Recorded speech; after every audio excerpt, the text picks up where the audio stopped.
अस्सलाम वालेकुम and welcome back to my YouTube channel guys. आज की वीडियो में बात करेंगे कि आपके घर में चलने वाले जो एसी डीसी इन्वर्टर फैन है कई दफ़ा चलने के बाद ख़राब हो जाते हैं, तो उनकी पीसीबी किट को किस तरह चेंज कर सकते हैं।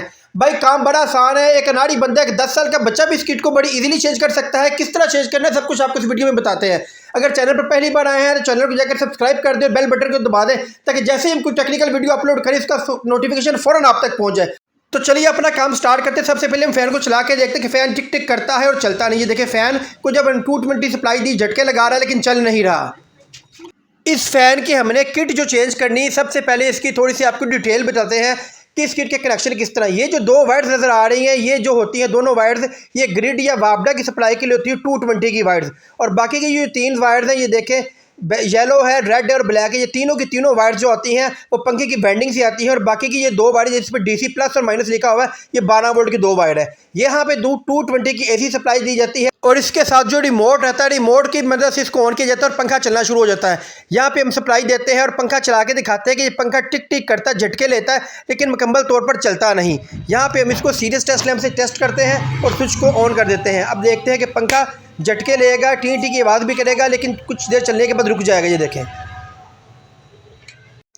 ये नई किट जो हम बाज़ार से लेके आए हैं, ये भी आपको दिखाते हैं। ये सेम वही इसी तरह की होती है जिस तरह की पुरानी पीसीबी किट होती है। और हर नई किट के साथ जो होता है वो रिमोट भी नया आता है।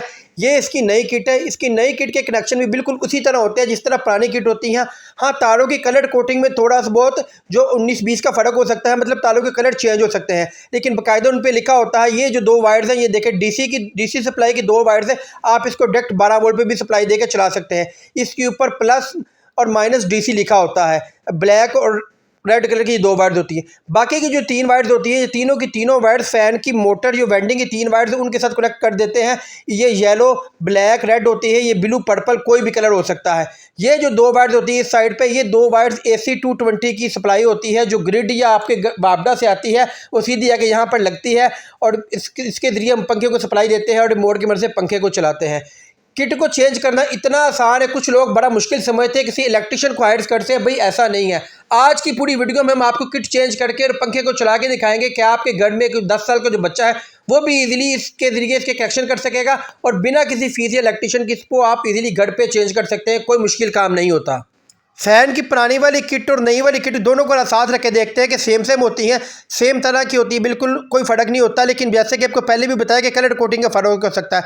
आपने ये याद रखना, जब भी आपने फ़ैन से पुरानी किट को निकालना है तो आपने 1 बाय 1 करके तार के कनेक्शन काटते जाते हैं। ऊपर लगी हुई इंसुलेशन जो टेप है इसको हटाते जाना। अगर आप फर्स्ट टाइम किट को चेंज करने जा रहे हैं तो वहाँ पर थिमर्स हो सकते हैं, क्लम्पिंग थिमर हो सकते हैं, वहाँ पर इंसुलेशन टेप नहीं होगी। ये तीनों की तीनों वायर्स जो हैं ये फ़ैन की वेंडिंग से आ रही हैं। 1 बाय 1 करके हम फैंस की तीनों तारों को खोलेंगे और ये वेंडिंग से आने वाली 3 वायर जो अलग हो जाएंगी।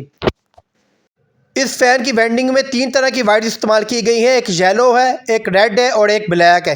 ये तीनों वायर्स जैसे कि आपको पहले भी बता चुके हैं, ये कलर कोई भी हो सकता है। सबसे पहले आपने पुरानी किट को निकाल देना है फैन में से बाहर और इसकी जगह पे ये नई किट लगाएंगे जो हमने बाज़ार से ख़रीद कर लाए हैं। अब आपकी इलेक्ट्रॉनिक्स मार्केट में इस फ़ैन की कीमत कितनी है वो आपको आपके मार्केट में जाके पता चलता है, लेकिन डिफरेंट तरह की प्राइसेस होती हैं। कुछ लो क्वालिटी की होती है, कुछ अच्छी क्वालिटी की होती है। लेकिन आपने जब भी फ़ैन को किट लगानी है आपने किसी अच्छी क्वालिटी की रख के लगानी है ताकि वो 1 से 2 सीज़न ईजीली चल सके। यहाँ पे ये देखें, ये दो जो वायर्स आ रही है, सबसे पहले ये दो 220 की वायर्स हैं और बाकी की जो 3 वायर्स हैं ये देखें ब्लैक है, येलो है और ब्लू है। ये तीनों की तीनों वायर्स जो हैं ये फ़ैन की वेंडिंग या पंखे के आने वाली जो 3 वेंडिंग की वायर्स होती हैं, मोटर की वायर्स, उनको लगेंगी। इनके कनेक्शन करने का सबसे आसान तरीका होता है कि पंखे में भी इसी 3 वायर्स निकलती है। आपने हमेशा ब्लैक वायर को पंखे के में से ब्लैक वायर्स में लगाना है और बाकी की जो 2 वायर्स हैं इनको आपस में आपने ज्वाइन करना है 1 बाय 1 करके। अगर कई दफ़ा ऐसा हो कि पंखा कोई चक्कर उल्टी हो जाए या पंखा क्लॉकवाइज चलने की बजाय एंटी क्लॉकवाइज चले तो आपने बाकी की 2 वायर्स को चेंज करना है। ब्लैक वायर्स को आपने बिल्कुल नहीं लाना, ब्लैक वायर्स को ब्लैक वायर के साथ लगी रहने देना है। यहाँ पे हम 3 वायर के सबसे पहले इन 3 वायर्स के कनेक्शन करेंगे 1 बाय 1 करके। ये देखें, पंखे की मोटर से 3 वायर्स आ रही हैं। सबसे पहले ब्लैक वायर्स को हम ब्लैक वायर्स के साथ लगाएंगे और ऊपर लगाने के बाद अच्छी तरह इंसुलेशन टेप कर देंगे ताकि शॉर्ट सर्किट ना हो और लूज और स्पार्किंग का भी अंदेशा ना हो। ये देखें, ब्लैक वायर्स को हमने लगा दिया। उसके बाद येलो वायर्स को येलो वायर के साथ लगाएंगे। जैसा कि पहले भी आपको बताया कि कलर कोटिंग में डिफरेंट कंपनीज जो है पंखे की किट बनाती है, कलर कोटिंग में फ़र्क हो सकता है। आपने हमेशा ब्लैक वायर को ब्लैक वायर्स के साथ लगाना है, बाकी के 2 जो कलर होंगे दोनों कलर्स की एक एक वायर्स को उठा के एक वायर्स के साथ लगा देना। कई दफ़ा ऐसा होता है कि पंखा जो है उल्टा चलना शुरू हो जाता है, तो आपने इस सूरत में सिर्फ ब्लैक वायर्स को चेंज नहीं करना, बाकी की 2 वायर्स को चेंज कर देना है। बाकी की 2 वायर्स को चेंज करेंगे तो पंखे के चक्कर जो है सीधे हो जाएंगे। एक ही वीडियो में आपको सारे ट्रिक मैंने बता देंगे। इस तरह तीनों मोटर की तीनों वायर्स को लगाने के बाद इसके ऊपर हम अच्छी तरह से इंसुलेशन टेप कर देंगे। अब पंखे को 220 एसी की सप्लाई दे के चेक करके देखते हैं। ये 220 एसी सप्लाई हम सीरियस टेस्ट लैंप की मदद से दे रहे हैं, डायरेक्ट सप्लाई नहीं दे रहे हैं। सीरियस टेस्ट लैंप से चेक करने का फ़ायदा ये होता है कई दफ़ा कनेक्शन उल्टे होने की वजह से शॉर्ट सर्किट नहीं होता। अब फ़ैन को हमने सप्लाई दे दी और इसको चला के देखते हैं कि आया ये क्लॉकवाइज चल रहा है या एंटी क्लॉकवाइज। ये देखें बिल्कुल चलना शुरू हो गया फ़ैन सही तरीके से। फ़ैन के कनेक्शन हमने कर दिए, पुरानी किट को निकाल के नई किट भी इसमें इंस्टॉल कर दी और पंखे के कनेक्शन भी बिल्कुल ठीक है, पंखा क्लॉकवाइज चल रहा है। वीडियो अच्छी लगे चैनल को लाइक और सब्सक्राइब करना ना भूलें। Thank you for watching.